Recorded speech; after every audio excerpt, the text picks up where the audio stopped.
मेरी लाइब्रेरी में एक किताब है। वैसे तो इस लेखक की कई किताबें हैं, लेकिन ये किताब हमेशा मेरे लिए सबसे अलग रही है।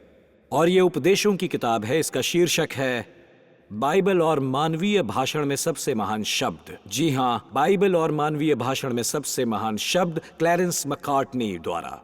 क्लैरेंस मैकार्टनी वो 1900 के शुरुआती दशक में फिलाडेल्फिया में 40 साल तक प्रेस्बाइटेरियन पास्टर थे और उनका उपदेश हमेशा बाइबल से बहुत शक्तिशाली रूप से जुड़ा हुआ था।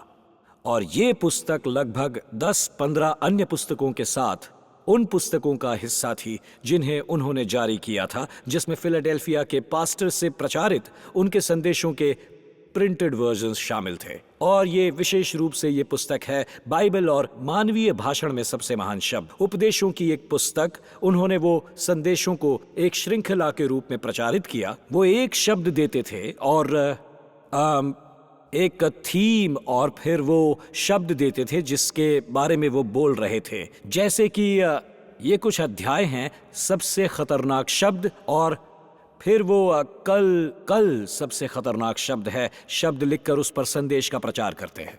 परमेश्वर का पसंदीदा शब्द आओ, हे सब परिश्रम करने वालों और बोझ से दबे हुए लोगों मेरे पास आओ। उपदेश इसी के बारे में था। सबसे दुखद शब्द पाप और सबसे सुंदर शब्द क्षमा। और यहाँ संभवतः 12 संदेश और उपदेश हैं, लेकिन उनमें से एक उपदेश ऐसा था जिसने मेरा ध्यान खींचा। मैंने इसे हाल ही में पढ़ा और फिर दोबारा पढ़ा, और उस अध्याय का नाम था वो शब्द जो परमेश्वर को जीत लेता है। वो शब्द जो परमेश्वर को जीत लेता है। उनका परिचय अकेले ही 26 सवालों के साथ बहुत ही तेजी से आया, और मैं अभिभूत था क्योंकि वो ये नहीं बताते थे कि शब्द क्या है, लेकिन वो ये सवाल पूछते रहते थे। और अगर आप मुझे अनुमति दें तो बस अगले कुछ क्षणों में ही आपके लिए मैं वो परिचय पढ़ना चाहूंगा, क्लैरेंस मैकार्टनी के उपदेश, वो शब्द जो परमेश्वर को जीत लेता है। जब मैंने इसे पढ़ा तो मैं अभिभूत हो गया। आपके बारे में सोचा कि हम एक चर्च के रूप में कहाँ हैं। मैं आपको 26 सवालों में से कुछ को हटाकर, लेकिन उन्होंने जो कहा उसे बताते हुए पढ़ना चाहता हूँ। वो अध्याय इस तरह से शुरू होता है, वो शब्द जो परमेश्वर को जीत लेता है। हम किस शक्तिशाली शब्द के बारे में बात कर रहे हैं, इसे सुनिए। वो तेजी से आते हुए सवाल, वो शब्द क्या है जो कैद को बंदी बना देता है? वो शब्द क्या है जो दूर दूर तक फैली आत्माओं को एक आम दया सिंहासन के इर्द गिर्द जोड़ता है? वो शब्द क्या है जो मनुष्य के तूफान से प्रेरित जहाज को सुरक्षा और आराम के आश्रय में लाता है?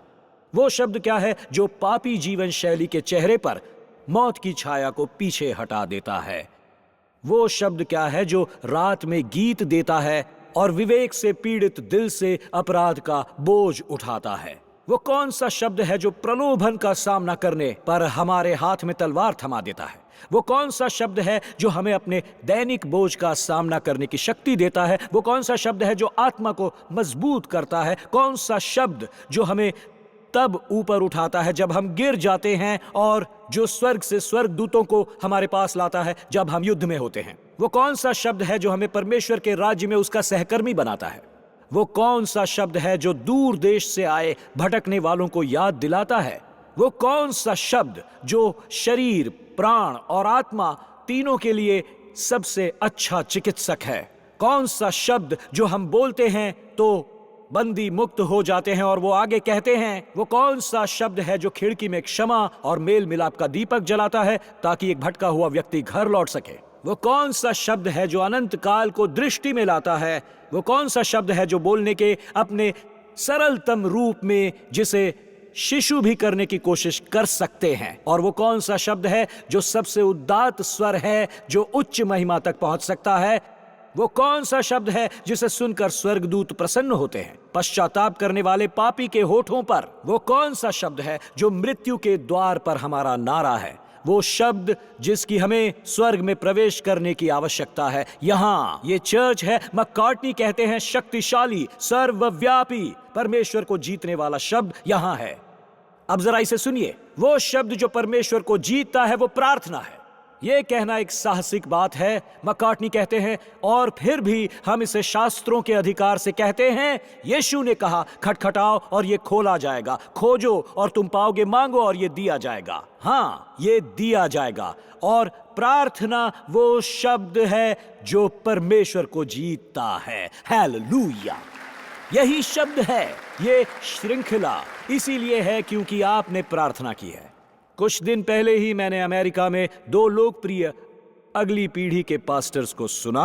उन्होंने चर्चा की कि वे अपने उपदेश कैसे प्राप्त करते हैं। मैं उत्सुक था। ये सिर्फ एक छोटा सा इंटरव्यू था या एक छोटी सी क्लिप थी। एक ने कहा, मैं सोमवार को छुट्टी लेता हूं और फिर मंगलवार को मैं कर्मचारियों के साथ सीईओ की तरह काम करता हूं, और फिर बुधवार को मैंने काम बंद कर दिया। मेरा दिल खुश होने लगा बंद होना इस शब्द के कारण। वो कहता है, और फिर जब मैं काम बंद करता हूं तो मैं देश भर में हर किसी के उपदेश सुनता हूं, इसलिए मैं समझ सकता हूं कि क्या प्रचार करना है। फिर मैं उन शब्दों पर अपनी टीम के साथ सहयोग करता हूं ताकि हम एक उपदेश के साथ आ सकें। और उनमें से भी कोई भी वे एक दूसरे को बधाई नहीं दे रहे थे। किसी ने नहीं कहा, मैं परमेश्वर से बात करता हूं, मैं अपने घुटनों पर आता हूं ताकि जान सकूं कि पवित्र आत्मा क्या कह रहे हैं। वो शब्द जो परमेश्वर को जीत लेता है, प्रार्थना, जिसका उल्लेख तक नहीं किया गया। मेरे मित्र ने कल मुझे अमेरिका के सबसे बड़े चर्चों में से एक के बारे में बताया जो प्रचार की तैयारी के लिए एक सेक्युलर ऑर्गेनाइजेशन का उपयोग करता है, जो ये जानने के लिए व्यवहार विश्लेषण करता है कि श्रोता क्या चाहते हैं ताकि पास्टर उसका उपदेश दे सकें। ठीक है, मैं चाहता हूं कि आप सुने। मुझे पता है कि आपको क्या चाहिए। आपको स्वर्ग से एक शब्द की आवश्यकता है, आपको पवित्र आत्मा से एक शब्द की आवश्यकता है। मुझे कहने के लिए व्यवहार विश्लेषण की आवश्यकता नहीं कि आम जरूरत क्या है। हमें स्वर्ग और परमेश्वर से एक नया शब्द चाहिए। हाँ, मुझे मेरे प्रचार और उपदेश के बारे में लिखने वाले सेक्युलर ऑर्गेनाइजेशन की कोई आवश्यकता नहीं है। पवित्र आत्मा चाहिए। मुझे अपने आसपास के लोगों और अपने कर्मचारियों के साथ सहयोग की आवश्यकता नहीं है। मुझे परमेश्वर का साथ चाहिए। अब कोई भी अपने मुंह के बल गिरकर यह नहीं कहता, आप मुझसे क्या कहना चाहते हैं। मैं यीशु द्वारा उसके सबसे कठिन क्षणों में से एक में प्रेरित हुआ हूं जहां उसे मार्गदर्शन की आवश्यकता थी। और आप इसे देखेंगे 2 बार उसे अपने सबसे करीबी लोगों के साथ सहयोग करने का अवसर मिलता है, और वो दोनों बार मना कर देता है ताकि वो परमेश्वर के साथ अकेला रह सके। और सहयोग करने के बजाय ये हम सभी अगुओं के लिए एक चुनौती है। आप में से हर एक के लिए एक चुनौती है। सहयोग न करें, परमेश्वर के सामने अपना सिर झुकाएं, परमेश्वर को आपको वो वचन देने दें। जी कैम्पबेल मॉर्गन ने कहा, चर्च ने तब सबसे ज्यादा काम किया जब चर्च दुनिया की तरह सबसे कम था। लेकिन देखिए यीशु क्या करता है। गतसमनी के बगीचे में इसे देखें, मत्ती 26। फिर यीशु उनके साथ आया। ये शिष्य हैं, इस समय केवल 11 हैं क्योंकि यहूदा अपने विश्वासघात मोड़ में चला गया गतसमनी नामक स्थान पर। और उसने शिष्यों से कहा, यहां बैठो और हमें सहयोग करने दो। नहीं, उसने कहा, यहां बैठो जब तक मैं तुम्हें छोड़ता हूं, क्योंकि मुझे सुनने की जरूरत है कि परमेश्वर क्या कहता है, और मैं वहां जाकर प्रार्थना करूंगा। उसने अपने साथ पतरस और जब्दी के 2 बेटों को लिया और उदास और व्यथित होने लगा। फिर उसने उनसे कहा, मेरा मन बहुत उदास है, यहां तक कि मेरा प्राण निकला जा रहा है। चलो एक साथ आएं ताकि हम इस बारे में बात कर सकें कि क्या कहना है। जब रोमी वहां आएंगे नहीं, बाइबल वचन 39 में कहती है, वो थोड़ा आगे गया और अपने चेहरे पर गिरकर प्रार्थना की, हे मेरे पिता, यदि हो सके तो ये प्याला मुझसे दूर हो जाए, फिर भी जैसा मैं चाहता हूं वैसा नहीं, बल्कि तेरी इच्छा हो। वो 11 की सहयोग मेज 3 की सहयोग मेज से आगे बढ़ता है और कहता है, अब मेरे लिए एकमात्र आवाज जो मायने रखती है वो है पिता की आवाज।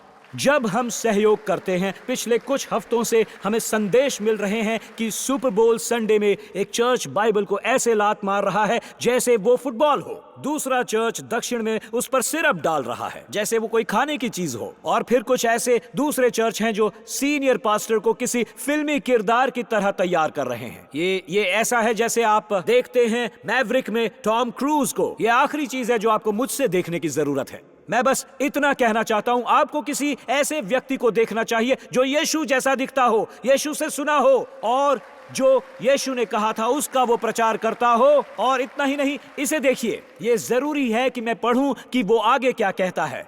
फिर वो वचन 40 में अपने शिष्यों के पास आया और उन्हें सोते हुए पाया और पतरस से कहा, क्या तुम मेरे साथ 1 घंटा जाग नहीं सकते? जागते रहो और प्रार्थना करो कि तुम परीक्षा में न पड़ो। आत्मा तो तैयार है पर शरीर कमजोर है। और यहां है महत्वपूर्ण बात। फिर दूसरी बार वो गया और प्रार्थना की, और ये कुश्ती का मुकाबला है। ऐसा लगता है मेरे पिता, अगर ये प्याला मेरे पास से तब तक नहीं निकल सकता जब तक मैं इसे पी न लूं, तो आपकी इच्छा पूरी हो।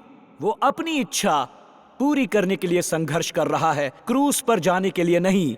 और पिता की इच्छा के लिए ये एक लड़ाई है जो चल रही है। और वो आया और उन्हें फिर से सोते हुए पाया, क्योंकि उसने दूसरी बार प्रार्थना की थी, क्योंकि उनकी आंखें भारी थीं और इसीलिए उन्हें छोड़कर चला गया।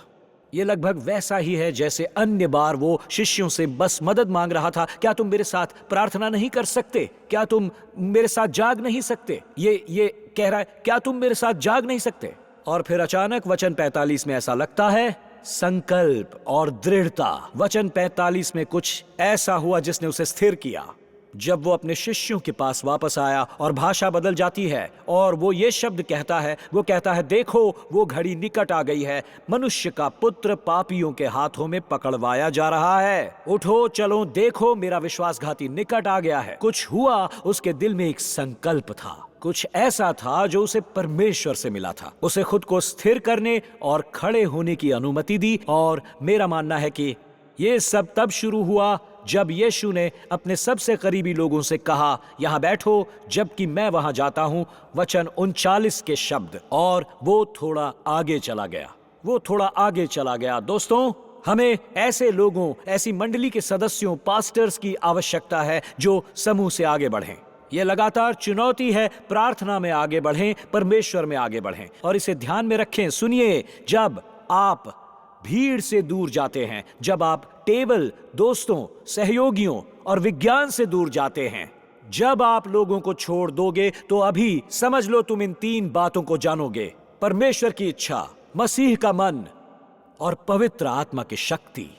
जब आप जानोगे और थोड़ा आगे जाओगे तो आप परमेश्वर की इच्छा को जान जाओगे। जब थोड़ा और आगे जाओगे तो आपको मसीह का मन समझेगा। और जब आप प्रार्थना में थोड़ा और आगे जाओगे तो आपको पवित्र आत्मा की शक्ति मिलेगी। हम अभूतपूर्व समय में जी रहे हैं दोस्तों। समझ लो, जो हो रहा है वो मानव नियंत्रण से बाहर है। हमारे पास पैसे नहीं है, सैन्य शक्ति नहीं है, यहाँ तक कि तकनीक भी नहीं है, ना ही सरकार है जो ये सब ठीक कर सके। सरकार का मतलब है जो भी अभी मौजूदा है, जो भी आने वाला है, जो हमारे सामने है। इसे कहा जाता है अंतिम दिन। परमेश्वर हमें घुटनों के बल पर ला रहा है और एक ऐसी जगह जहां हमारे पास जाने के लिए केवल एक ही जगह है, और वो है परमेश्वर स्वयं। और हम ऐसे समय में जी रहे हैं, ध्यान से सुनिए, हम ऐसे समय में जी रहे हैं जो आप बाइबल पर विश्वास करने वाले मसीहियों के रूप में करोगे, ये पहले से ही हो रहा है। आप दुनिया के निशाने पर आओगे। प्रेरित यूहन्ना कहता है, इससे चौंको मत। वो कहता है, इससे चौंको मत मेरे भाइयों और बहनों, अगर दुनिया तुमसे नफरत करती है। सुनो, हम बाइबल के मसीहियों के रूप में बदनाम किए जाएंगे, झूठ बोलेंगे और झूठा आरोप लगाया जाएगा। सुनो, मेरे आत्मिक पिताओं में से एक ने क्या कहा, लियोनार्ड रेवेनहिल ने। उन्होंने कहा, शुरुआती चर्च गरीबी, जेलों और उत्पीड़न से जुड़ा हुआ था, और आज चर्च समृद्धि, व्यक्तित्व और लोकप्रियता से जुड़ा हुआ है। और फिर वो कहते हैं, अगर प्रार्थना में कमजोरी है तो हम हर जगह कमजोर हैं। आप एक जीवित मसीह के साथ एक मृत सेवा कैसे कर सकते हैं? आप पुनर्जीवित यीशु के साथ एक मृत सेवा कैसे कर सकते हैं? इसीलिए मैं आपको बता रहा हूं, ईस्टर सिर्फ 4 हफ्ते दूर है या 3 हफ्ते दूर है। जो भी हो, यीशु का पुनरुत्थान अपने आप में शक्तिशाली है। पुनरुत्थान को अपने लिए बोलने दें। मसीह जी उठे हैं। ईस्टर पर यही हमारा संदेश हो। लेकिन अगर यही हमारा संदेश है तो सुनिए कि आखिरी दिनों में क्या होगा। यह आखिरी दिन का रवैया जिसे मैं पढ़कर दिखाता हूं, क्योंकि हम प्रार्थना के बारे में बात कर रहे हैं। 2 तीमुथियुस अध्याय 3 का एक वचन मैं ये पढ़ना चाहता हूं। इन शब्दों को सुनिए। वो कहता है, लेकिन आपको इस बात से अवगत होना चाहिए कि अंतिम दिनों में समाज की संस्कृति परमेश्वर के लोगों के लिए अत्यंत उग्र और कठिन हो जाएगी। दोस्तों, ये पहले से ही हो रहा है। लोग स्वार्थी, खुद से प्रेम करने वाले और धन के प्रति आसक्त होंगे। वे अपने अहंकारी अभिमान में घूमते हुए बड़ी बड़ी चीजों का बखान करेंगे और जो कुछ भी सही है उसका मजाक उड़ाएंगे। वो अपने ही परिवारों की उपेक्षा करेंगे। वो कृतघ्न और अधर्मी होंगे। वचन 3 कहता है, वे घृणित और दुर्भावनापूर्ण बदनामी के आदी हो जाएंगे, अपनी इच्छाओं के गुलाम बन जाएंगे। वे क्रूर होंगे। इससे मुझे समझ में आया, जो अच्छा है और सही है उससे लड़ने वाले और नफरत करने वाले क्रूर विश्वासघात के साथ बिना किसी रोक टोक के काम करेंगे। कट्टरता से भरे हुए, अपने अहंकार के बादलों में लिपटे हुए, उन्हें परमेश्वर से प्रेम करने के सुखों से ज्यादा इस दुनिया के सुखों में आनंद मिलेगा। वे परमेश्वर के प्रति सम्मान का दिखावा कर सकते हैं, लेकिन वास्तव में उन्हें परमेश्वर की शक्ति से कोई लेना देना नहीं। दोस्तों, ये वो कल्चर है जिसमें आज हम जी रहे हैं। अगर आप इस कल्चर से सहमत नहीं हैं, तो लोग आपको रद्द कर देंगे, आपको निशाना बनाएंगे, आपके बारे में पोस्ट करेंगे, विरोध करेंगे। इस समय हमारे पास एकमात्र उत्तर मैं आपको बता रहा हूं। वो शब्द है जो परमेश्वर को जीत लेता है। वो है प्रार्थना करने वाला चर्च। एकमात्र चीज है जो ऐसा कर सकती है। और इसीलिए मैं आज आपसे बात करना चाहता हूं। मैंने वास्तव में श्रृंखला के दौरान प्रार्थना करना जारी रखा है और मुझे लगा इसे पुस्तक और श्रृंखला और हमारे लिए याचिका और रोने का हिस्सा होना चाहिए। हम बात करते हैं आने वाले झूठ, बदनामी और झूठे आरोपों से कैसे लड़ा जाए इसकी। मैं आपसे झूठ, बदनामी और झूठे आरोपों के बारे में बात करना चाहता हूं जो आपके खिलाफ आएंगे। आप देखेंगे दाऊद इससे कैसे लड़ा। मैं आपको दाऊद के जीवन में आए संकट के बारे में बताना चाहता हूं और वो 5 शब्द जिन्होंने उसे स्थिर किया। वो 2 तीमुथियुस 3 के इस दल जैसे लोगों का सामना कर रहा था और आप उसकी प्रतिक्रिया देखेंगे। वो दाऊद के जीवन के सबसे बुरे क्षणों में से एक है और वास्तव में C.S. लुइस ही हैं जो कहते हैं, जब आप इस अध्याय को खोलते हैं, ये भट्टी से निकलने वाले विस्फोट की तरह है। ये बहुत ही तीव्र होता है जब आप इसे खोलते हैं। ये दाऊद के द्वारा अनुभव की जा रही गर्मी को महसूस करने जैसा है। अब भजन 109 का बैकग्राउंड बहुत स्पष्ट नहीं है, क्योंकि उस पर लोगों ने एक समूह या एक ऐसे व्यक्ति द्वारा हमला किया जा रहा है जिसे वो जानता है। कोई भी निश्चित रूप से नहीं कह सकता कि वो कौन है। ये शाऊल हो सकता है जिसने उससे नफरत की है और उसे अपने पद के लिए खतरा माना है, और या उसका बेटा अबशालोम भी हो सकता है, अपने पिता से राज्य और सिंहासन छीनने के लिए विद्रोह करने वाला। ये दोएग हो सकता है जिसने दाऊद के ठिकाने के बारे में जानकारी दी ताकि उसके त्योहारों और मारने वालों को वो स्थान मिल जाए जहां से उसे ढूंढा जा सके। या ये उसका भरोसेमंद सलाहकार और कर्मचारी अहीतोपेल भी हो सकता है जिसने उसके बेटे अबशालोम के लिए उसे धोखा दिया। अब चर्च, हम नहीं जानते कि कौन भजन 109 में कौन है, लेकिन हम ये जानते हैं हम सभी के जीवन में ऐसे कुछ लोग रहे हैं, शायद वर्तमान में, अतीत में या भविष्य में। हमें मदद के लिए इस भजन की आवश्यकता है, क्योंकि आप किसी ऐसे व्यक्ति का सामना कर रहे हैं या करेंगे या सामना कर चुके हैं जिसने हमें धोखा दिया है, हमारे बारे में झूठ बोला, हमसे नफरत की, हमारा आत्मविश्वास तोड़ा, अपने मुंह से, शब्दों या कीबोर्ड से हमारे लिए तबाही मचाई हो।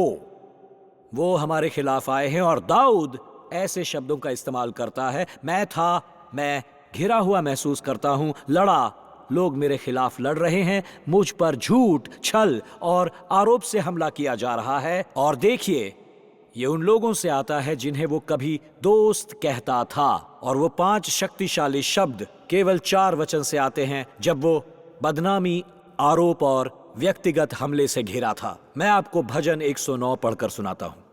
हे मेरे स्तुति के परमेश्वर, चुप मत रह, क्योंकि उन्होंने मेरे विरुद्ध दुष्ट और छल करने वाला मुंह खोला है और उन्होंने मेरे विरुद्ध झूठी जीभ से बातें की हैं। उन्होंने मुझे घृणा के शब्दों से घेर लिया है और बिना कारण मेरे खिलाफ लड़ाई की है। और यहां हम जानते हैं कि ये कोई ऐसा व्यक्ति था जिसे वो जानता था। उसने कहा, मेरे प्यार के बदले में वे आरोप लगाने वाले के रूप में कार्य करते हैं। उसने पहला भाग रखा है केवल वचन 4 का, क्योंकि आप देखेंगे कि दाऊद इन चीजों, इन झूठों और आरोपों से कैसे लड़ता है। तो इन सभी झूठों छल के साथ वो कहता है मेरे प्यार के बदले में, और अब वो मोड़ देखिए यहां पर, लेकिन मैं प्रार्थना में हूं। दोस्तों, यही उत्तर है। इसे देखिए, लेकिन मैं प्रार्थना में हूं। प्रार्थना, यही वो शब्द है जो परमेश्वर को जीतता है। यही वो शब्द है जो सब कुछ बदल देता है। ये 5 शक्तिशाली शब्द दाऊद कहता है। मैं कुछ समय पहले पढ़ रहा था, मुझे ये याद भी नहीं आ रहा था, ये छोटा सा लेख। मत पूछिए कि मैंने इसे कहां पढ़ा, कि तूफान के बीच में मछलियां कहां जाती हैं।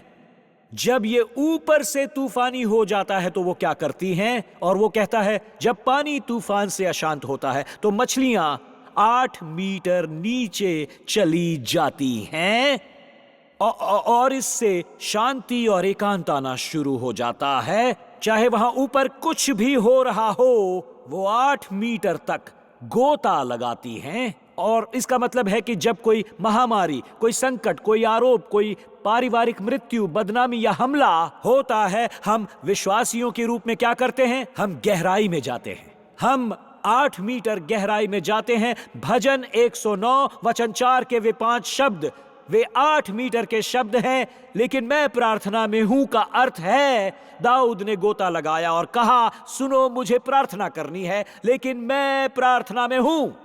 किसी ने यह कहा कि जब आप किसी समय से गुजरते होते हैं तो थियोलॉजी से ज्यादा महत्वपूर्ण है नियोलॉजी। आपको अपने घुटनों के बल गिरना है 8 मीटर नीचे और कहना है ऊपर बहुत संकट है, लेकिन मुझे परमेश्वर की उपस्थिति में होना है, यही मुझे करना है। और अगर ये समझ में आ जाए तो शायद चार्ल्स स्टैनली, जो अभी स्वर्ग में है, उन्होंने कहा था किसी समस्या और समाधान के बीच सबसे छोटी दूरी आपके घुटनों और फर्श के बीच की दूरी जितनी है। यही प्रार्थना है, यही नियोलॉजी है। ये 8 मीटर है, ये वो शब्द है जो परमेश्वर को जीतता है। प्रार्थना करो। अब मैं सोच रहा था कि ये कहना चाहिए या नहीं। आप मुझे जानते हैं, इससे कोई फर्क नहीं पड़ता, लेकिन ये विवादित नहीं है। ये कुछ ऐसा था जो मैं सोच रहा था। मुझे ये भी नहीं पता कि ये कहां जाता है, लेकिन अब मैं इसे समझता हूं, क्योंकि जब आप दाऊद के हमलों के बारे में पढ़ते हैं तो वो इस 8 मीटर वाक्यांश के साथ आता है, लेकिन मैं प्रार्थना में हूं। दाऊद प्रार्थना कर रहा है, उसके बाद हमें उसकी प्रार्थना मिलती है। लेकिन दोस्तों, यह दिलचस्प है कि उसकी प्रार्थना खराब हो जाती है।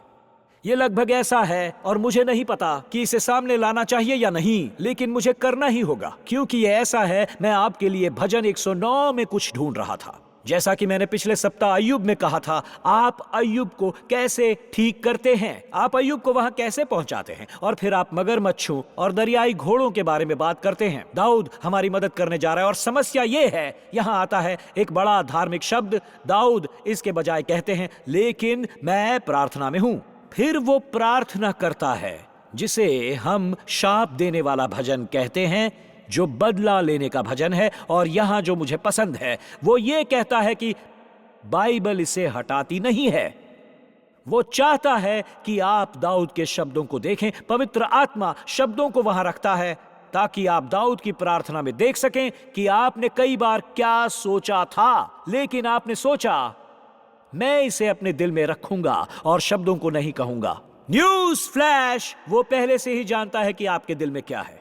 लेकिन दाऊद सार्वजनिक और पारदर्शी हो जाता है। मुझे आपको प्रार्थनाएं पढ़नी होंगी, उसकी प्रार्थनाएं, क्योंकि हम सभी ने ऐसा महसूस किया है। तो दाऊद ये कहता है मेरे आरोप लगाने वाले आ गए हैं, उन्होंने झूठ बोला, बदनामी की है, लेकिन मैं प्रार्थना में हूं 8 मीटर नीचे। और मैं चाहता हूं कि आप देखें, मैं हंसने लगा कि उसने इन अगले 10-15 वचनों में क्या प्रार्थना की। ये दाऊद की प्रार्थना है। मैं सोच रहा हूं, रुको, हमें समस्या है दाऊद, ठीक है, इसे देखो। वो इसके बारे में यही कहता है, उसके दिन कम हों, और इसका मतलब है कि उसे मर जाना चाहिए, और उसके पद को दूसरा ले, इसका यह मतलब है कि वो बेरोजगार हो जाए। और फिर वो कहता है उसके बच्चे अनाथ हो जाएं और उसकी पत्नी विधवा हो जाए। मैं सोच रहा हूं, मैं तुम्हें पसंद करता था दाऊद, अब इसे देखो, उसके बच्चे भटके और भीख मांगे और अपने उजड़े हुए घरों से दूर भोजन की तलाश करें। उनके घर उनके गिरवी रखे हुए सामान को जाने दें। देखिए इसे, महाजन फंदा लगाकर उसका सर्वस्व ले ले और परदेसी उसकी सारी कमाई लूट लें। ये दाऊद है, दाऊद के भजन की तरह दाऊद ये प्रार्थना कर रहा है। इसे देखिए, कोई भी उस पर दया न करे, जो कुछ भी वो चाहता है वो मदद के लिए जाए। इसे देखिए, कोई भी उसके अनाथ बच्चों पर दया न करे। मैं नहीं चाहता कि कोई भी उसके बच्चों की देखभाल करे। उसके संतान का भविष्य अगली पीढ़ी में नष्ट हो जाए ताकि आने वाले दिनों में उनके नाम मिट जाएं।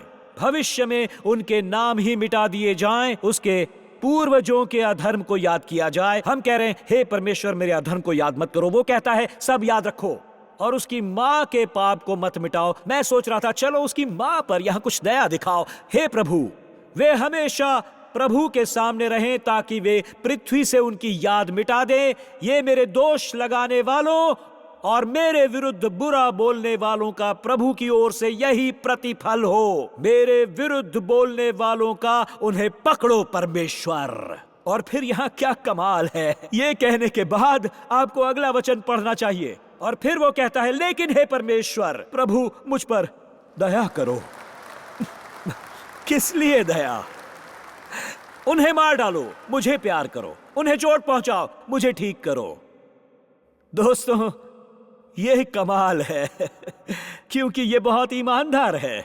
सुनो, आप सबने यही सोचा, आपने बस ये कहकर खुद को पवित्र समझा। और बाइबल कहती है, यहां तक कि दाऊद ने भी न केवल सोचा बल्कि इसके लिए प्रार्थना भी की। और हम इसे हजारों साल बाद देखते हैं। इसे ध्यान में रखिए, प्रार्थना का मतलब वो पाना नहीं है जो आप चाहते हैं। प्रार्थना का मतलब ये पता लगाना है कि परमेश्वर की इच्छा क्या है। यही प्रार्थना है। इसका मतलब वो पाना नहीं जो आप चाहते हैं, ये कहना कि हे परमेश्वर आपकी इच्छा क्या है। अगर आप यीशु की तरह नहीं बल्कि दाऊद की तरह प्रार्थना करते हैं, आप जो चाहते हैं उसे लिखते हैं, ये कभी भी परमेश्वर की इच्छा नहीं है। ये उन लोगों के लिए परमेश्वर की इच्छा नहीं है जिन्होंने दाऊद को चोट पहुंचाई। यीशु चाहते थे कि प्याला उनसे दूर हो जाए और उन्हें 3 बार प्रार्थना करने की जरूरत थी। उन्हें शक्ति और धैर्य देने के लिए वो क्रूस पर जाने वाले थे, भयंकर दर्द का सामना करने के लिए, और उन्हें पतरस, याकूब और यूहन्ना की जरूरत थी। स्वर्ग से एक शब्द की जरूरत, इस स्थिति का सामना करने के लिए परमेश्वर की मदद की जरूरत। और जब आप परमेश्वर की इच्छा के लिए गहराई से नहीं सोचते हैं तो आप दाऊद की तरह प्रार्थना करने लगते हैं। और दोस्तों, मैं आपको ये इस तरह से बता देता हूं, यीशु हमें मत्ती 26 के कुछ अंश में सिखाते हैं। मैंने आपको भजन में थियोलॉजी का वचन दिया है, अब मैं आपको अपना पुराना मैं कैसे बड़ा हुआ वचन देने जा रहा हूं, जिसे आप में से कुछ लोग पहचान लेंगे। ये यीशु ने किया। यीशु उस क्षण तक कैसे पहुंचे कि उन्होंने कहा, ठीक है वे सभी अब आ रहे हैं, हम तैयार हैं, चलो चलते हैं, समय निकट है। ये कैसे हुआ? और उन्होंने 3 बार प्रार्थना की। ओ, वो आ गया। रविवार की रात का पुराना शब्द जो हम इस्तेमाल करते थे, यीशु क्या आप इसके लिए तैयार हैं? प्रार्थना की। उसने प्रार्थना की। आप में से कुछ लोग नहीं जानते हैं ये क्या है, क्योंकि हम यही करते हैं। यीशु तब तक लड़े और कुश्ती की जब तक उन्हें परमेश्वर की इच्छा नहीं मिल गई। और अगर दाऊद उस एक प्रार्थना के साथ रहता तो वो परमेश्वर की इच्छा को पूरा नहीं कर पाता। ये परमेश्वर की इच्छा नहीं है। उस शाप भरे गीत की प्रार्थना कर रहा है। आप दूसरी जगह पढ़े, डेंटिस्ट इसे पढ़कर खुश होंगे। यहां वो कहते हैं, परमेश्वर उनके दांत तोड़ दें। ये ईमानदारी है दाऊद की, लेकिन ये प्रार्थना करना नहीं है। ये बस मांग रहा है। ये परमेश्वर की इच्छा की खोज है, असल में प्रार्थना करना, क्योंकि प्रार्थना करने से ये बदल जाता है। और अब सुनिए, जब आप प्रार्थना करते हैं तो ये लोगों के बुरे होने से लेकर परमेश्वर के महान होने तक बदल जाता है। और ऐसा तब होता है जब आप आगे बढ़ते हैं और प्रार्थना करते हैं। जब आप प्रार्थना करते हैं आपको यह एहसास होता है कि परमेश्वर विश्वास योग्य हैं। और मुझे लगातार 8 मीटर गोता लगाना होगा। अब इसे मिस मत कीजिएगा, क्योंकि तूफान सिर्फ बाहर नहीं है। सुनिए, तूफान सिर्फ यहां नहीं है, तूफान असल में अंदर है। क्योंकि उन्होंने जो किया वो मेरी आत्मा में तबाही है। इसने मेरे दिमाग में पागलपन पैदा किया है। दिमागी लड़ाइयां, कितने लोग जानते हैं इसके बारे में? हाथ उठाएं। क्योंकि यहां ऊपर की लड़ाइयां हैं और यहां है अंदर उथल पुथल पैदा होती है। यही वो है जिसके लिए आप गहरा गोता लगाते हैं, इस 8 मीटर गहराई में जाते हैं। आप इसीलिए यीशु की तरह वापस जाते हैं और प्रार्थना करते हैं, परमेश्वर मुझे आपकी मदद चाहिए, छुटकारा, आजादी चाहिए। और याद रहे ये जरूरी बात, क्योंकि ये लोगों के खिलाफ आने की इच्छा से संबंधित है। क्योंकि जब आप 8 मीटर नहीं जाते हैं तो आप पोस्ट करना, टेक्स्ट करना, बोलना, ईमेल करना, ये सब करते हैं। लेकिन इसे लिख लें। अभी मैंने इसे लिखा, जितना अधिक आप प्रार्थना करेंगे उतना ही कम आप लोगों से कहेंगे। और अगर आप ऐसे व्यक्ति के बारे में सुनते हैं जो कहता है मुझे बस अपनी बात कहनी है, गारंटी वो कभी प्रार्थना नहीं करता। मुझे सिर्फ सच बताना है। नहीं, आपको प्रार्थना करनी चाहिए। मैं आपको सतह पर देखना नहीं चाहता, 8 मीटर नीचे देखना चाहता हूं। जितना अधिक आप प्रार्थना करेंगे उतना ही कम आप बोलेंगे। और आप कहते हैं लेकिन मुझे ईमानदार होना है, इसे 8 मीटर गहराई में जाकर कहिए, इसे वहां कहिए जहां दाऊद ने कहा था। यही आपको परेशानी में डालता है। कम से कम मैं ईमानदार हूं, यह आपके लिए एक बैज बन चुका है। आप ईमानदार हैं लेकिन आपके पास कोई आत्मनियंत्रण नहीं है। उस बारे में क्या आप गुस्से में हैं? मैं आपको बाहर निकलते हुए देख रहा हूं। सुनिए, क्योंकि ये कोई सम्मान का बैज नहीं है, मैं सिर्फ सच बताता हूं। इसे 8 मीटर की गहराई में कहिए, परमेश्वर से कहिए। क्योंकि पता है परमेश्वर क्या कहते हैं? मैं तुम्हारे ईमानदार शब्दों को लूंगा, उन्हें नया शेप दूंगा, उन्हें फिर से ढाल कर अपने दिल से बात करने दूंगा, ताकि गहराई से जब आप सतह पर आए तो आप अपने जैसे दिखने के बजाय यीशु मसीह जैसे दिखें। परमेश्वर को यही करना है। इसीलिए जब दाऊद बाइबल में जो शब्द हैं, लेकिन मैं प्रार्थना में हूं, ये एक बहुत शक्तिशाली वाक्यांश है। वो शब्द जो मूल पाठ में कभी नहीं है, वो छोटा सा शब्द है जो इसे बहुत आश्चर्यजनक बनाता है। ये वास्तव में कहता है लेकिन मैं प्रार्थना में हूं कहने के बजाय वो वास्तव में कहता है लेकिन मैं प्रार्थना हूं। ये वास्तव में यही कहता है लेकिन मैं प्रार्थना हूं, जिसका अर्थ यह है कि वो कह रहा है मुझे 8 मीटर गहराई पर रहना है, मुझे उस स्थान में रहना है। वो 5 शब्द मेरे प्राण को स्थिर करेंगे, वो 8 मीटर गोता मेरे प्राण को स्थिर करेगा। और 2 चीजें जो घटित होती हैं, मैं आपको 2 चीजें समझाना चाहूंगा। वो 2 चीजें होंगी जब आप 8 मीटर गोता लगाएंगे, जब आप प्रार्थना में रहेंगे। जब झूठ और आरोप, चाहे वो लोगों से आ रहे हों या नर्क से, चाहे वो प्रियजनों से आ रहे हों, किसी चोर से या किसी मक्कार से आ रहे हों, क्योंकि आपने प्रार्थना की, आपको जीत मिलेगी। ये वो 8 मीटर का गोता है। क्योंकि आपने प्रार्थना की, आपको जीत मिलेगी। क्योंकि आपने प्रार्थना की, आप एक तूफान के बीच एक ऐसी जगह पहुंच जाएंगे जहां आप उस पल परमेश्वर को पुकार सकते हैं। यही परमेश्वर कहना चाहते हैं। और अगर आप 8 मीटर की ऊंचाई पर हैं और आपके दिल में अभी भी कुछ है, तो आप ऊपर आएं और गोता लगाएं, प्रार्थना में बने रहें। लेकिन जब मैंने ऐसा किया तो मैंने यही सीखा, जब मैं प्रार्थना करने लगा। और 2 चीजें होती हैं, वो 5 शब्द मेरे प्राण को स्थिर करेंगे और मुझे इन 2 चीजों को याद रखने में मदद करेंगे। क्या हैं वो 2 चीजें? परमेश्वर विश्वास योग्य है, परमेश्वर महान है। यही एकमात्र चीज है जो मुझे आगे बढ़ाती है। परमेश्वर विश्वास योग्य है, वो महान है। और जब मैं प्रार्थना में होता हूं तो मुझे याद आता है कि परमेश्वर विश्वास योग्य है। पता है, मैं अभी समाप्त कर रहा हूं। मैं अपने बाइबल पढ़ने के उस क्षण पर हूं, जैसा कि मैं हर साल बाइबल पढ़ रहा हूं और उस क्षण से गुजर रहा हूं जब इस्राएल के बच्चे अभी अभी इस्राएल से रिहा हुए हैं। मुझे क्षमा करें, मिस्र से 430 साल की कैद के बाद मूसा 40 साल चरवाहा होने के बाद रेगिस्तान से बाहर आता है। कैसे आप किसी को कैसे तैयार करते हैं? वहां कहने का मतलब है आप कुछ भेड़ों का नेतृत्व करने वाले चरवाहे से आगे बढ़ते हैं। आप 40 लाख लोगों का नेतृत्व कर रहे हैं। 40 लाख लोग। दोस्तों, क्या समझते हैं आप? केवल परमेश्वर ही ये समझ सकता था। आप इसके लिए कैसे योजना बनाते हैं? जब तक आपको परमेश्वर की विश्वास योग्यता नहीं मिलती, ये पहले कभी नहीं देखा गया है। मिस्र से 35 लाख लोगों का नेतृत्व करना, आइए इसे इस दृष्टिकोण से देखने की कोशिश करें। आप उन्हें हर दिन कैसे खिलाते हैं? बस रोटी और पानी? United states of army quarter master general वो व्यक्ति है जो आपूर्ति का प्रभारी है हमारे आर्म्ड फोर्सेस और विशेष रूप से सेना के लिए। यही उन्होंने कहा। कुछ दशक पहले किसी ने गणना की थी कि मूसा को भोजन और पानी उपलब्ध कराने के लिए क्या करना पड़ा, और इसे सुनिए जरा। 45 लाख लोगों को खिलाने के लिए उन्होंने कहा बहुत सारे भोजन की आवश्यकता होती है। यहां मेरा साइड नोट है। क्या आप जानते हैं हमारे पास यूएस में 20 राज्य हैं जिनकी आबादी 45 लाख से भी कम है।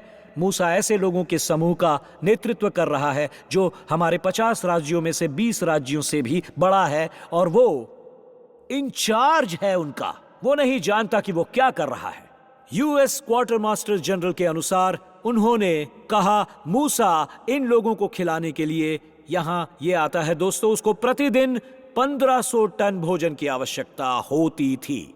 यानी कि आपको 2 मालगाड़ी ट्रेन की जरूरत है जिनमें से प्रत्येक 1.5 किलोमीटर लंबी है, और वो ट्रेन भोजन से भरी है जो लोगों को खिलाएगी केवल एक दिन के लिए। और जरा सोचिए इसके बारे में क्या, पानी के बारे में क्या? अगर उनके पास पीने और कुछ बर्तन धोने के लिए ही पानी हो तो इसके लिए 41 मिलियन गैलन की जरूरत होगी। हर दिन भोजन 3.5 किलोमीटर लंबा होता है, और अगर पानी देना है तो उन ट्रेनों की लंबाई 2896 किलोमीटर होनी चाहिए। सोचिए, क्या आपको लगता है कि मूसा अपने आईफोन पर यह कह रहा था कि लगभग 3.5 मिनट या ठीक है ये कितना होता है कैलकुलेट करके देखता हूं मैं, या कोई मेंबरशिप स्टोर हो जहां से ये सब मंगवाया जाए, जहां कार्ड लेने जा सकते हैं और सदस्य बन सकते हैं? दोस्तों, उसे पता नहीं था वो क्या कर रहा था। आप कैसे करेंगे ये सब, बताइए जरा मुझे। तो पानी के लिए 2896 किलोमीटर लंबी रेल, भोजन के लिए 3.5 किलोमीटर लंबी, और आप तैयार हैं? ये रहा। आपको ये सब करना है 40 सालों के लिए, पर ये तो एक दिन के लिए भी मुश्किल लगता है। 40 साल आपको यही करना होगा, और अचानक परमेश्वर ये कहते हैं ये करो। मैं इतने सालों से विश्वास योग्य रहा हूं, अब मैं ही ये कर सकता हूं। मैं अप्रत्याशित जगहों से पानी लाऊंगा, मैं इसे चट्टान से निकलने दूंगा, और मैं कड़वा पानी दूंगा, और तुम्हें उसमें एक पेड़ लगाने कहूंगा और वो पानी मीठा हो जाएगा। आपको भोजन चाहिए, मैं पक्षियों को भेजूंगा या मैं स्वर्ग से मन्ना भेजूंगा, और ये कैसा रहेगा, मैं इसे और भी बेहतर बना दूंगा। आपको खरीदारी करने की जरूरत भी नहीं, क्योंकि आपके कपड़े खराब नहीं होने वाले हैं, आपके जूते खराब नहीं होंगे, और मैं ये सब करूंगा अगले 40 सालों तक, क्योंकि परमेश्वर है विश्वास योग्य। परमेश्वर है विश्वास योग्य। परमेश्वर है विश्वास योग्य। हालेलुया! परमेश्वर है विश्वास योग्य। और आप में से कुछ लोगों को बदनाम किया हो, आपके बारे में झूठ बोला गया हो, आप सोच रहे हो मैं अपनी नौकरी खो सकता हूं। सुनिए, अगर वो ये सब कर सकता है तो मुझे लगता है कि वो आपको बचा सकता है। परमेश्वर का ट्रैक रिकॉर्ड बहुत अच्छा है। ये कोरी टेन बूम होलोकॉस्ट सर्वाइवर थी जिसने अपनी डायरी में ये शब्द प्रार्थना किए थे। इसे सुनिए, यीशु, जब आप पहले से ही यहां हैं तो मानवीय मदद के लिए पुकारना मेरी कितनी मूर्खता है। आप पहले से ही मेरे लिए मौजूद हैं। जानते हैं इसका क्या मतलब है? हमारा परमेश्वर विश्वास योग्य है, वो विश्वास योग्य है। इसीलिए एल्डर विकी ने आज गाना गाया, मेरे पूरे जीवन में आप विश्वास योग्य रहे हो। नहीं, ये गाना शायद हमने स्पेनिश में गाया था, है ना? हमने इसे स्पेनिश में गाया। ये सही है, मेरे पूरे जीवन में आप विश्वास योग्य रहे। मेरे पूरे जीवन में आप क्या कह रहे हो? बहुत अच्छे। परमेश्वर विश्वास योग्य हैं, और जैसे बैंड आ रहा है हम इसे समाप्त करेंगे। जब मैं प्रार्थना में होता हूं मुझे याद आता है कि परमेश्वर कितना महान है। अब इसे ध्यान में रखिए। यही वजह है कि हम गहराई में गोता लगाते हैं, यही वजह है कि 8 मीटर गहराई में जाते हैं। हम प्रार्थना में रहते हैं। मेरी परिस्थिति बदलने से पहले प्रार्थना मुझे बदल देती है। परिवर्तन। मेरी परिस्थिति बदलने से पहले प्रार्थना मुझे बदल देती है। इसीलिए हम नीचे रहते हैं। मुझे बाइबल में हन्ना और उसके संकट की याद आती है। वो एक मां थी, वो अंततः याजक और भविष्यवक्ता शमूएल की मां बनेगी, लेकिन उसके जन्म से पहले उसके बांझ गर्भ ने उसे इस्राएल की महिलाओं से उपहास का पात्र बना दिया। वो उसकी ओर देखती थीं और मजाक उड़ाती थीं। बांझ गर्भ उसे अभिशाप सा लगता था। वो एक धब्बा था। समाज पर बिना बच्चों वाली महिला होना और उसके बांझपन के संबंध में उसका उपहास किया जा रहा था। और फिर मुझे पसंद है जो हुआ, इसे मिस न करे। फिर हन्ना ने कहा, मैं 8 मीटर जा रही हूं। वो कह पाई, मैं बांझ हूं, मेरा कोई बच्चा नहीं है, लेकिन मैं प्रार्थना में हूं। इसे सुनिए जरा। वो बहुत परेशान थी और फिर वो 8 मीटर गहराई में उसने प्रभु से प्रार्थना की और फूट फूट कर वो रोई। और देखिए प्रार्थना का कमाल क्या होता है, देखिए जरा। और उसने कहा, इस प्रार्थना को देखिए, अपनी दासी को अपनी दृष्टि में अनुग्रह प्राप्त करने दे। और इसलिए महिला चली गई और खाया और उसका चेहरा अब उदास नहीं था। क्या आप समझते हैं वहां क्या हुआ? कैसे यह चमत्कार हुआ? प्रार्थना ने संकट और उदासी को बदल दिया और वो अभी तो गर्भवती भी नहीं थी।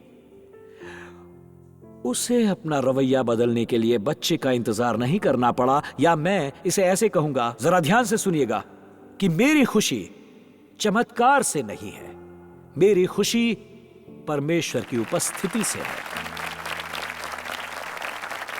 क्योंकि आप में से कुछ लोग इधर उधर घूमते हैं। मुझे बस आप में से कुछ जिन्हें यह बताने की जरूरत नहीं है कि आप कैसे दिखते हैं। हम जानते हैं कि आप लड़ाई में हैं। जी हां, जैसे आप दिखते हैं उससे ही। और पता है, आपके चेहरे के वो भाव ही सब कुछ कह देते हैं। आप जानते हैं ना, यही मैं आपको बताना चाहता हूं। देखिए, चमत्कार का इंतजार मत कीजिए, चमत्कार का इंतजार मत कीजिए। उसकी उपस्थिति में आइए, उसकी उपस्थिति में जाओ। दाऊद कहता है, हमेशा के लिए आनंद और सुख की परिपूर्णता है। नहीं मेरे चमत्कार या मेरे जवाब में, नहीं नहीं नहीं नहीं। वो बिना किसी बच्चे के भी ये कह रही है। वो बिना किसी बच्चे के ये कह रही है। वो घोषणा करना शुरू करती है कि परमेश्वर मुझे बदल रहे हैं। मेरे संकट में उसके लिए मेरा आनंद प्रभु की उपस्थिति से आता है। और यही परमेश्वर करना शुरू करता है, यही हम करते हैं। और हम इसे कैसे समाप्त करते हैं? मैं आपको एक हथियार देना चाहता हूं। जब आप प्रार्थना करने जाते हैं, मुझे बहुत अच्छा लगता है जब ये रिकॉर्डो वगैरह आते हैं। आ जाओ आप सब, आ जाओ, आओ। मुझे बहुत अच्छा लगता है जब ये आते हैं, रिकॉर्डो और एल्डर। अपने हाथ उठाइए और मैं आपको सिखाना चाहता हूं कि कैसे ये प्रार्थना महानतम संकेत बनने जा रही है। आज अपने हाथ उठाइए। और रिकॉर्डो कहता है अपने हाथ कैसे उठाने हैं। आज मैं आपको सिखाता हूं कैसे। इस्राएल के लोग फिर से राष्ट्रीय संकट के बिंदु पर थे और उन्हें परमेश्वर को देखने की जरूरत थी। उन्हें परमेश्वर की महानता देखने की जरूरत थी। और इसलिए यशाया 40 में भविष्यवक्ता यशाया कहता है, अपना शब्द ऊंची आवाज में बोलो, डरो मत, यहूदा के शहरों से कहो, वो कहने वाला है, तुम्हारा परमेश्वर यहां है। वचन 10, देखो प्रभु सामर्थ्य के साथ आता है और वो शक्तिशाली भुजा से शासन करता है। देखो उसका इनाम उसके साथ है। वो चरवाहे की तरह अपने झुंड की देखभाल करता है और अपनी बाहों में मेमनों को समेटता है, उन्हें दिल के करीब रखता है जिनके बच्चे हैं। ये हिस्सा ध्यान से सुनिएगा। उसने अपने हाथों की मोटाई से पानी को मापा है, या अपने हाथों की चौड़ाई से उसने आकाश को चिन्हित किया है। जिसने पृथ्वी की धूल को टोकरी में रखा है, या पहाड़ों को तराजू पर और पहाड़ियों को तराजू में तोला है। तो आप मेरे साथ खड़े हो जाइए और हम सब मिलकर प्रार्थना करेंगे। TSC मेरे साथ तैयार हो जाइए। अगले कुछ क्षणों में मैं घोषित करने वाला हूँ। जैसा कि मैंने कहा, मैं आपको एक हथियार दूंगा जब आप प्रार्थना करोगे। मैं आपको 8 मीटर के लिए कुछ देने वाला हूँ। मैं आपको कुछ देने वाला हूँ, आप निराश नहीं होंगे। मैं आपको कहने वाला हूं, यहां आपका परमेश्वर है, यहां आपका परमेश्वर है। यही वो वचन है। इसमें देखिए, जिसने अपनी मुट्ठी में पानी को मापा है और आकाश को अपनी मुट्ठी में नापा है, उन पर गौर करो, उन शब्दों पर गौर करें। अब हम समाप्त करेंगे। बस बहुत जल्दी ही उसके हाथ की मुट्ठी के हिस्से और उसके हाथ के फैलाव को बताना चाहता हूं मैं आपसे। उसके हाथ के मुट्ठी के हिस्से और उसके हाथ के फैलाव को हमारे ग्रह का 2/3 हिस्सा पानी से ढका हुआ है। 2/3। इनमें से कुछ जगहें 9 किलोमीटर गहरी हैं और वे कहते हैं कि दुनिया में इतना पानी है कि इसकी गणना नहीं की जा सकती। आप इसकी गणना भी नहीं कर सकते कि वहां कितने गैलन पानी है। और यहां यशाया ने जो कहा वो इस तरह से है, ऐसा कीजिए, इसे आपके हाथ की मुट्ठी कहा जाता है। और परमेश्वर कहते हैं, मेरे पास है अटलांटिक, द पैसिफिक, भूमध्य सागर, एंटार्कटिक, हिंद महासागर है, मेरे पास हडसन नदी है, मेरे पास पूर्वी नदी है, और ये सब मेरे हाथों में इस मुट्ठी में है, मेरी मुट्ठी में। और उसने कहा, तो जब आप सोच रहे हो क्या परमेश्वर मेरा ख्याल रख सकते हैं, बस अपने हाथों को इस तरह से उठाओ और कहो, अगर वो ये संभाल सकता है तो मेरा ख्याल जरूर रख सकता है, जरूर। या ये कैसा रहेगा, ये कैसा रहेगा, हमारा ब्रह्मांड, आप हमारे ब्रह्मांड की एक छोर से दूसरे छोर तक की दूरी की गणना भी नहीं कर सकते, गणना भी नहीं कर सकते। हम चांद पर रोबोट भेजने की कोशिश करते हैं और समस्याएं आती हैं। क्या हम पहुंच गए? नहीं, हम नहीं पहुंच पाए। हमारे पास तस्वीरें हैं? नहीं, हम पहुंच भी नहीं पाए। आप जरा कल्पना करके देखिए, इसके एक छोर से दूसरे छोर की ओर हम जानते हैं कि सबसे नजदीकी तारा 4.5 प्रकाश वर्ष दूर है। अगर प्रकाश वर्ष 2,99,730 किलोमीटर प्रति सेकंड की गति से यात्रा करता है, तो इसका मतलब है कि सबसे नजदीकी तारा 41.8 ट्रिलियन किलोमीटर दूर है। तो ठीक है, आप इसके लिए तैयार हैं? क्या परमेश्वर अपने हाथ में सारा पानी रखते हैं? ये मुट्ठी है। और अब अपना दूसरा हाथ ऐसे उठाइए, ये फैलाव, वो कहता है वो अपने हाथ के फैलाव से ब्रह्मांड को मापता है। और वो फैलाव बनता है इस छोटी उंगली की नोक से अंगूठे के नोक तक। और परमेश्वर कहते हैं, मैं मापता हूं जो आप माप नहीं सकते। इसका मतलब है कि परमेश्वर के हाथों के बीच में, यहां से यहां तक में, पृथ्वी, सूर्य, नेपच्यून, बेचारा प्लूटो तो ग्रह भी नहीं है, और आपके पास ये सब है। परमेश्वर कहते हैं, मेरे पास अल्फा सेंटोरी ब्लैक होल है, मेरे पास सब कुछ है। मेरे पास लूक स्काईवॉकर हैन सोलो से, मेरे पास हर कोई है, सब कुछ है जो आप सोच भी नहीं सकते। क्या परमेश्वर इससे बाहर मुझे निकाल सकते हैं? वो इस पूरे ब्रह्मांड को हथेली पर रखते हैं और मुझे विश्वास है कि वो कुछ भी कर सकता है। और इसीलिए आप में से कितने लोगों को ये छोटी सी बात याद है जो ये विद्रोही बच्चे तब करते थे जब आप उनसे बात करते थे? क्योंकि अब विद्रोही बच्चे जो ऐसा करते थे वो वयस्क हो चुके हैं, क्योंकि जो हुआ करता था वो था हाथ से बात करो। यही मैं शैतान से कहना चाहता हूं, हाथ से बात करो। इसीलिए यदि तू आगे बढ़कर मुझ पर हमला करना चाहता है तो तुझे मिलेगा हथेली और मुट्ठी। इसलिए तू मेरे खिलाफ जो भी आरोप लगाए, मेरे पास परमेश्वर है जो ब्रह्मांड को मापता है, मेरे पास परमेश्वर है जिसकी हथेली में सारे महासागर हैं, मेरे पास परमेश्वर है जो योग्य है। और जब मैं प्रार्थना करने के लिए नीचे जाता हूं तो मैं अपने हाथ ऊपर उठाता हूं। आप ये सब कर सकते हैं। हमारा परमेश्वर महान है, हमारा परमेश्वर विश्वास योग्य है, हमारा परमेश्वर सक्षम है, वो महान है। हालेलुया। आप इसे नहीं पा सकते सतह पर, आपको गहराई में गोता लगाना होगा। आपको यही करना है।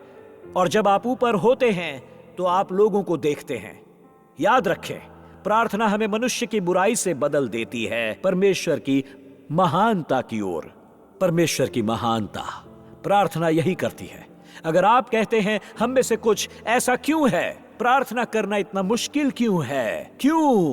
क्योंकि दुश्मन आपको 8 मीटर नीचे ले जाना नहीं चाहता। वो चाहता है कि आप उससे लड़ें अपने कीबोर्ड से। मैं आपके खिलाफ ब्लॉक करूंगा, मुझे ब्लॉक किया, मैं तुम्हें ब्लॉक करूंगा।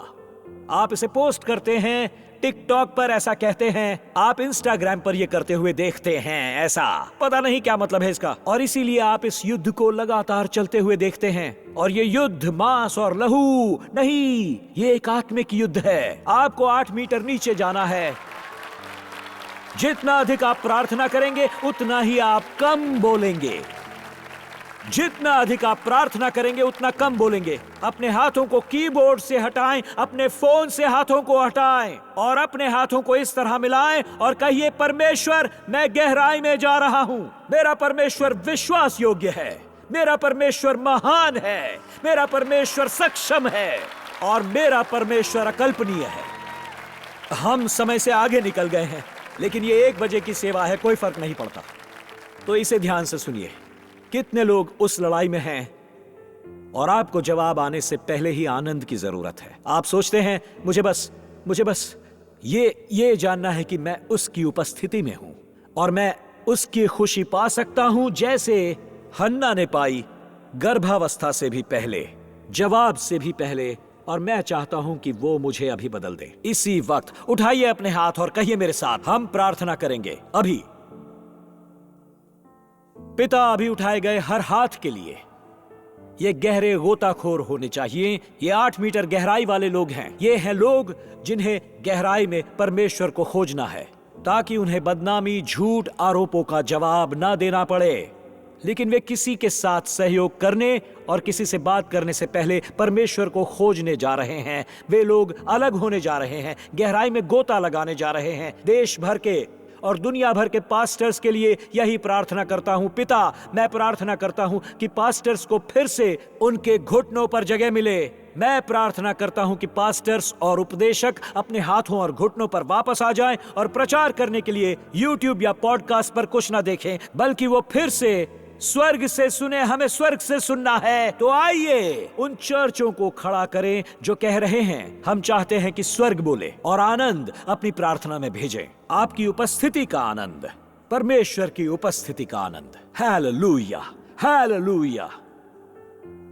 पता है, मुझे बस ये कहना है कि यहां अच्छी खबर है। पौलुस यही कहता है, इन सब बातों में हम उसके द्वारा जिसने हमसे प्रेम किया है भारी विजय प्राप्त कर सकते हैं। सुनिए, वो किस बारे में बात करते हैं, किन बातों में? उसने यही कहा, क्योंकि मैं निश्चय जानता हूं कि न मृत्यु न जीवन, न स्वर्गदूत, न प्रधानताएं, न वर्तमान, न आने वाली चीजें और जो कुछ अभी हो रहा है उसके साथ न तो शक्तियां हैं, न ऊंचाई, न गहराई, न कोई चीज मुझे परमेश्वर के प्रेम से अलग कर सकेगी जो हमारे प्रभु परमेश्वर मसीह यीशु में है। क्या आपने देखा कि उसने अभी शुरुआत में क्या कहा? आप सभी दुखी लोगों के लिए, लेकिन इन सब बातों में हम विजेता से भी बढ़कर हैं। वो जो कह रहा था, इन सब बातों में प्रार्थना आपको उनमें जीतने में मदद करती है, उनके बाद नहीं। आपको लगता है कि आप विजेता हैं, अगर मैं बस इससे बाहर निकल सकता हूं। वो कहता है कि आप इसके बीच में क्यों होते हैं? तो ऐसा कैसे होता है? कैसे? जब आप इसमें होते हैं तो आपके अंदर भी कोई होता है। वो जो वहां है उससे बड़ा है जो संसार में है। किससे बड़ा? उससे बड़ा है जो है संसार में। यही उसने कहा, यही परमेश्वर करता है। लेकिन आपको अपने अंदर मसीह की जरूरत है। इससे पहले कि हम ये गीत गाएं, जीवन भर आप इतने विश्वास योग्य रहे हैं तो आप चर्च में रह सकते हैं। ये बढ़िया है। आप धर्म में हो सकते हैं, आप 1 बजे की सेवा में हो सकते हैं, इमारत में हो सकते हैं, गिरजाघर में, मस्जिद में, या आप टाइम स्क्वायर चर्च में हो सकते हैं, किसी भी आराधनालय में हो सकते हैं। केवल आपको मसीह में होना चाहिए, मसीह अंदर होना चाहिए। वो महान है जो मुझ में है उससे जो दुनिया में है, और मुझे उसकी जरूरत है मुझ में, मेरे अंदर, मुझ में। अगर आपने कभी मसीह को अंदर आने और अंदर से आपको बदलने के लिए आमंत्रित नहीं किया, उस रिश्ते को नया जन्म लेना कहा जाता है। जैसे आपका शारीरिक जन्म हुआ, शारीरिक जन्म से पहले आपको आत्मिक रूप से फिर से जन्म लेने की जरूरत है। तभी परमेश्वर आते हैं, तभी वो आते हैं, मेरे अंदर वाला वो हिस्सा। इस तरह आप उन चीजों पर भारी विजय प्राप्त कर सकते हैं, क्योंकि यही वो है जो मैं हमेशा चाहता हूं कि आप याद रखें। ध्यान रहे दोस्तों, इसे ध्यान में रखिए। क्योंकि आपको उसमें रहने की आवश्यकता होगी, क्योंकि आज आप यहां हैं।